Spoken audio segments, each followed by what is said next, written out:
رسول اللہ صلی اللہ علیہ وآلہ وسلم نے فرمایا، ہر مسلمان پر صدقہ کرنا ضروری ہے۔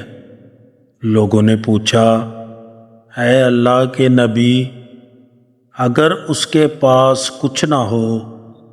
فرمایا، پھر وہ اپنے ہاتھ سے کمائی کرے اور خود کو بھی نفع پہنچائے اور صدقہ بھی کرے۔ لوگوں نے کہا، اگر اس کی طاقت نہ ہو؟ فرمایا، پھر وہ کسی حاجت مند فریادی کی مدد کرے۔ لوگوں نے کہا، اگر اس کی سکت بھی نہ ہو؟ فرمایا، اچھی بات پر عمل کرے اور بری باتوں سے باز رہے تو یہی اس کا صدقہ ہے۔